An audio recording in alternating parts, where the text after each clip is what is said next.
Joe Scanlan, artist. Joe Scanlan, born November 21, 1961, is an American artist and educator. Education. Scanlan was born in Columbus, Ohio. He holds a BFA 1984 in sculpture from the Columbus College of Art and Design. Academic career. Scanlan was assistant director of the Renaissance Society from 1987 to 1994. After moving to New York City in 1995, he was appointed an assistant professor and, later, an associate professor in the sculpture department at Yale University 2001-2009. He was appointed professor of art at Princeton University in 2009. He continues to teach a diverse range of courses at Princeton, from a freshman seminar titled Contemporary Art and the Amateur to an advanced interdisciplinary studio titled Extraordinary Processes. Exhibitions. Early career. Scanlan quit graduate school in 1986 but remained in Chicago for the next decade as part of a group of young artists and critics intent on expanding the kinds of art being made and discussed in the city, including Feaster Gates, Galen Gerber, Michelle Grabner, Hudson, Jin Lee, Carey James Marshall, Hirsch Perlman, Dan Peterman. Significant exhibitions included his first solo exhibition, fairly recent work at Robin Lockett Gallery, I, Myself, and Others at Le Magasin, Grenoble, and Documenta 9 in Kassel, Germany.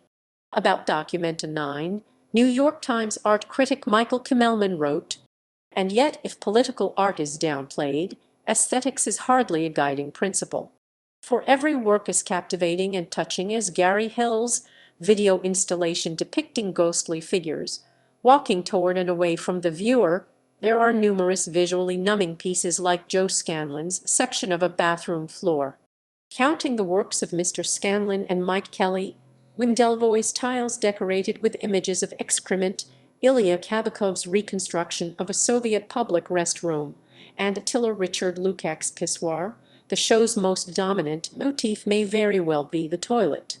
Scanlan moved to New York City in 1996, where he continues to live. He was represented by D'Emilio Terraz and made 3 solo shows there from 1996 to 2002, including a pivotal show titled Invention that dealt with consumption, desire, identity, and death. Thingsthatfall. Scanlan left D'Emilio Terraz in 2002 to set up his own commercial outlet, the website Thingsthatfall.com. The launch of the website coincided with a string of exhibitions in Europe that elaborated on themes raised by the invention show. Pay Dirt 2002 was a site-specific project commissioned by the Icon Gallery, Birmingham, England, in which Scanlan sought, attained, and enacted United States Utility Patent #6,488,732, a process for converting consumer waste into viable potting soil. The project was a satire on the get-rich-quick fantasies of the dot-com boom, intellectual property hoarding, and the burgeoning data mining industry.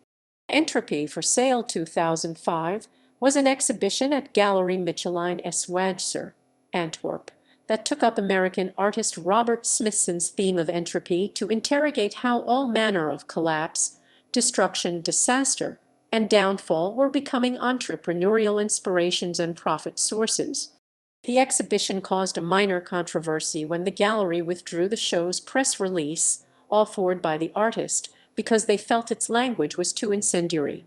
Creative Destruction, Traveling Salesman, Circular Economy 2008 at Gallery Martin Janda, Vienna, continued Scanlan's investigation of what has come to be known as disaster capitalism. The exhibition featured Traveling Salesman, a conceptual artwork in the form of a collapsible market table retrofitted with chambers that held the artist's wares, Circular Economy, a collaboratively produced animation depicting a short loop of consumer objects morphing into other consumer objects and the process of creative destruction in action, a room. Fictions. Since 2000, Scanlan has conceived and enacted 4 real-time fictions of archetypical art world entities: the store, the small press, the hot young artist, and the nonprofit Artists Foundation. Store A. Store A was the address of Scanlan's Brooklyn studio from 1997 to 2002 that doubled as a series of pop-up commercial venues in contemporary art contexts. The first platform was at D'Amelio Terrace in 1999, followed by iterations in Bruges, Antwerp, Luxembourg, Vienna, Paris, and Villeurbanne.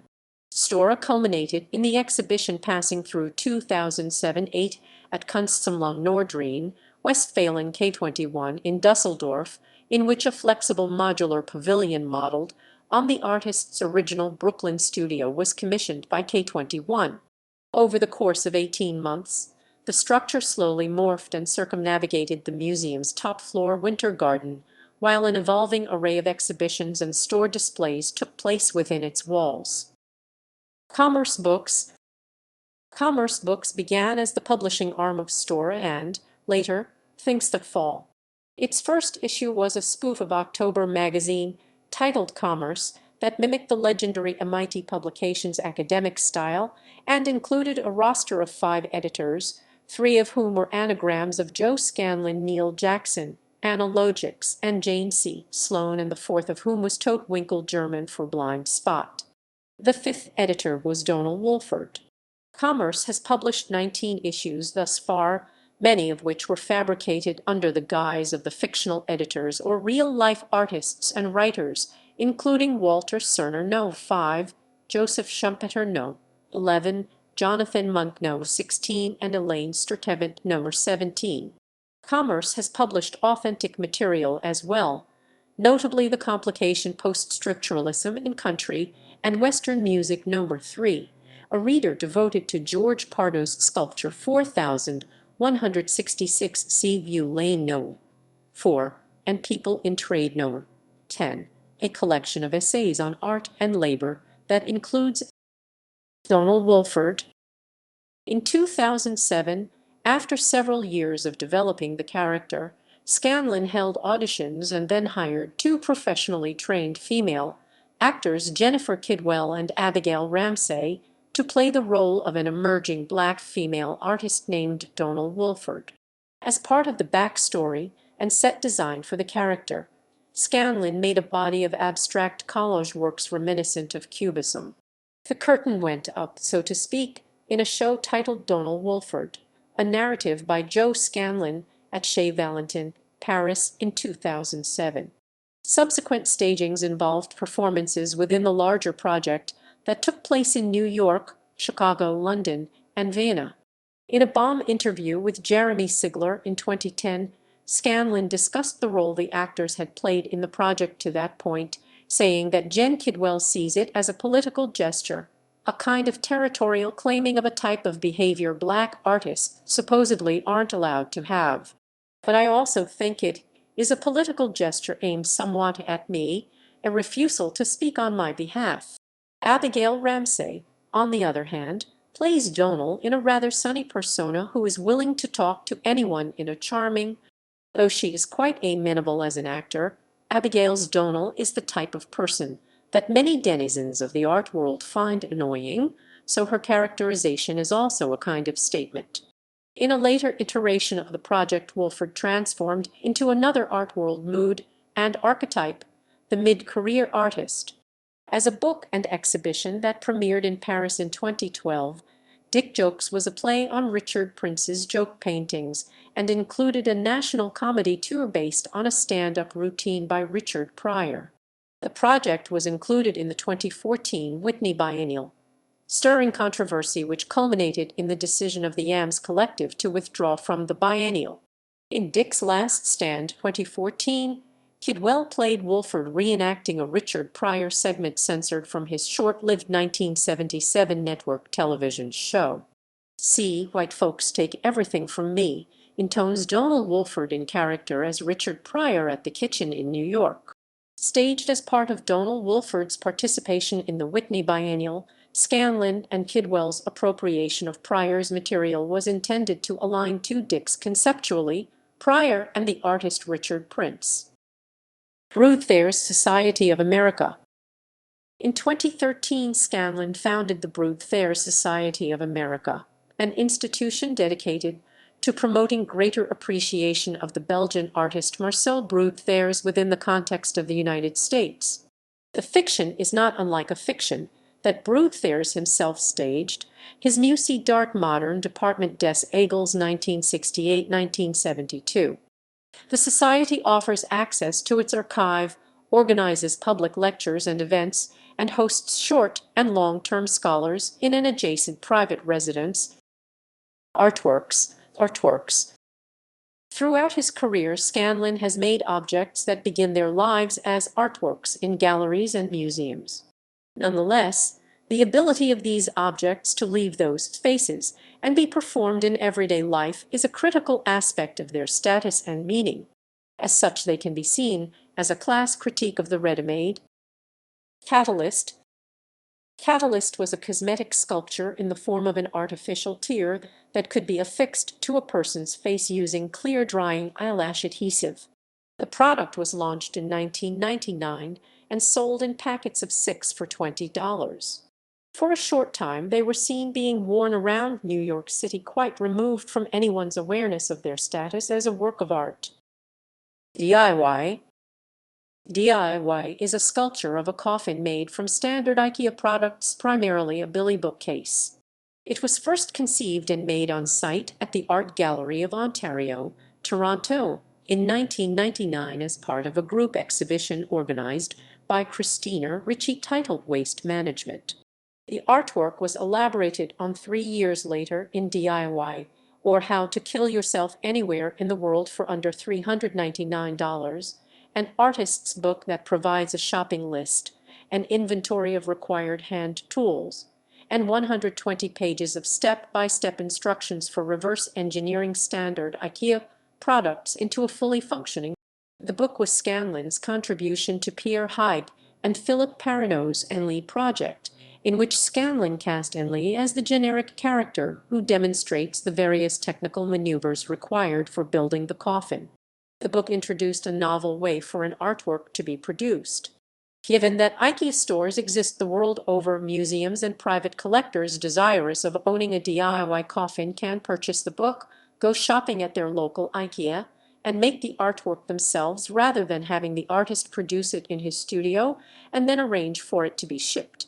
To date, in addition to Toronto, versions of DIY have been executed in Basel, Cambridge, Chicago, Eindhoven, Leipzig, London, Lyon, Miami, New York City, San Francisco, Shanghai, Vienna. Pay dirt. ACA United States Patent Number 6,488,732 is a synthetic potting soil made of 99.85% post-consumer data. The artwork premiered as an ambient, 3-ton pile at the Icon Gallery, Birmingham, England, in 2003. It was made of refuse carefully collected from Birmingham's waste stream, and the reconstituted material was ultimately packaged and resold out of the museum's bookstore as Icon Earth and Black Country Rock brand potting soil. Nesting bookcase. The nesting bookcase is an artwork Scanlan has been making and dispersing since 1989. The most recent iteration of the object took place at the Musée in Ostend, Belgium in 2012. For part 1 of the 2-part exhibition object lesson, the Musée purchased 19 examples of the nesting bookcase for its permanent collection and displayed them on the first floor of the museum. For part 2, Truffle Finds Pig, Scanlan and the museum drew up a lending agreement with which any citizen in the town of Ostend can request to borrow and use a nesting bookcase for a period of time in their home or place of business. Palermo. Introduced in 2018, Palermo is a full upper and lowercase typeface, the letter forms of which were made by cutting up and rearranging the two component parts of Blinky Palermo's painted object Blau Scheibe und Stab 1968.